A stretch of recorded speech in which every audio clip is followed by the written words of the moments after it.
Welcome back to ciLiving. I'm your host, Jaclyn Friedlander. In addition to being National Weather Person Day, today is also National Read Aloud Day. If you have children in your life, it's the perfect day to let them choose their favorite book and read it to them, or share your favorite book with them. Read aloud time in school had a huge impact on my life. I learned about so many interesting places, and some of my travel as an adult was to places I had heard about in those stories. So you never know what kind of difference you're making in the world. Something that can be read aloud or can be a great conversation starter is trivia questions. My next guest has an event coming up that relates to trivia, and you won't want to miss it.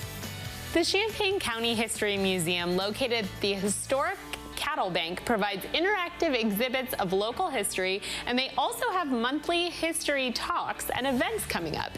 Here today with more information is Will Best. Welcome to ciLiving. Well, thank you for having us. So tell me a little bit about the museum. So we're located at the oldest commercial building in Champaign County, our historic cattle bank, which was built all the way back in 1856, and it opened its doors 2 years later in 1858.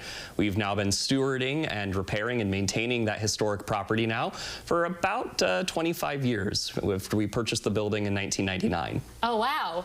And what is this cow on your head? So this is our lovely mascot of our museum. He represents our nearly 50-year history as an organization. His name is Wilbur. He represents the name of our first property, which was the historic Wilbur Mansion along University Avenue. And he is, of course, a steer representing our current location at the historic cattle bank.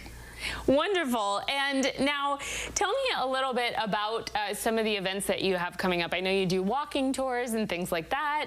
Yeah, so we offer a wide range of different events and programs that are available to the general public.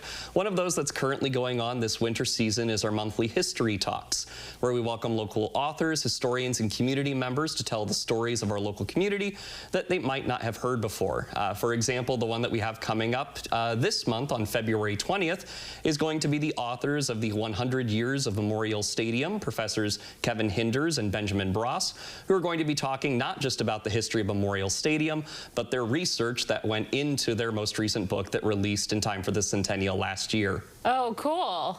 That's really interesting. And then you also have a trivia event coming up, right? Can you tell us a little bit about that? Yeah, absolutely I can. We have our biannual trivia fundraiser coming up on February 21st at 6:30 p.m. at Jupiter's at the Crossing. It's been a fundraiser event that we've held since 2019, though COVID put a stop to it for a little while, but this is our 5th trivia night that we've hosted since we began them 5 years ago.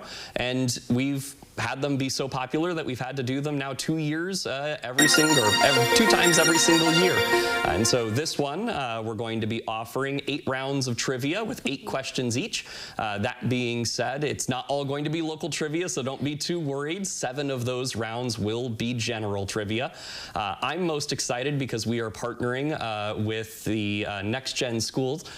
We are going to be having their state champ Scholastic Bowl team write a round of trivia for us. Oh, wow. Okay, so it's going to be like local community participation on both ends, the preparation and also the execution. Absolutely. All right, well, I know we like to do fun things here on ciLiving. I am very big into games, so do you have some trivia questions, a little preview of what the trivia day looks like? Oh, absolutely I do. Okay. And so, since most of our trivia isn't local, I've decided, though, to test you a little bit, and I've got 3 questions for you that are all locally focused. Oh, so let's check out our first question. All right. Which city came first, Champaign or Urbana? Oh, okay. Well, I have a 50-50 chance on that one. I'm going to guess Urbana. And you'd be right. Yay! Urbana did come first. Urbana was formed in 1833 as one of the first major settlements of Champaign County. It's the reason why the Champaign County Courthouse is in Urbana, and the city of Champaign has a city building. The city of Champaign wouldn't arrive until the railroad came into the area in 1854 with the Illinois Central. And before we get to the next question, that reminds me, because I've been to the History Museum, and I remember seeing some train exhibits and things like that. So the railroad was an integral part of the history. Can you talk quickly about the exhibit, and then we'll get back to another trivia question? Absolutely, I can. So Champaign County was one of the most railroaded communities in the state of Illinois and in the Midwest over the course of its history. And one of the exhibits that we have currently going on the museum does feature the railroad quite a bit. It's on the Illinois Traction System, which was an electric trolley car company that provided the opportunity for people both in the CU area to travel around the cities, much like our modern day MTD does. Okay. But it also gave people the opportunity to travel throughout the state of Illinois, all the way to Peoria and even to St. Louis. Oh, wow. So extensive. All right, next trivia question. Yes, let's move on to question 2. Born in Decatur, Illinois, what bluegrass country singer signed with Roundard Records at the young age of 14? Oh my goodness, I have no idea. Are there clues in trivia? So we don't usually offer clues, but that fiddle might have given you a little bit of a hint. Okay. The answer to our question is Alison Krauss, and that is a dress that we have in the museum's collection from one of Alison Krauss's performances. Oh, very cool. And so was she a fiddler? Is that? That she is, yes. Excellent. All right. All right, let's move on to question 3. Final question.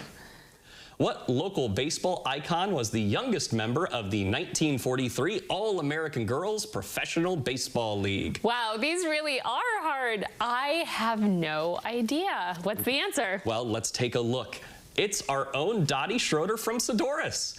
We're very excited because we get to feature Dottie Schroeder in an upcoming exhibition where we look at her monumental career with the All-American Girls Professional Baseball League, but also look at her local connections both in Sodorus and in Champaign County. Wonderful. Well, thank you so much for all this information. And if you would like to attend the trivia event, you can head on over to our website after the show, ciLiving.tv, and we would be happy to connect you.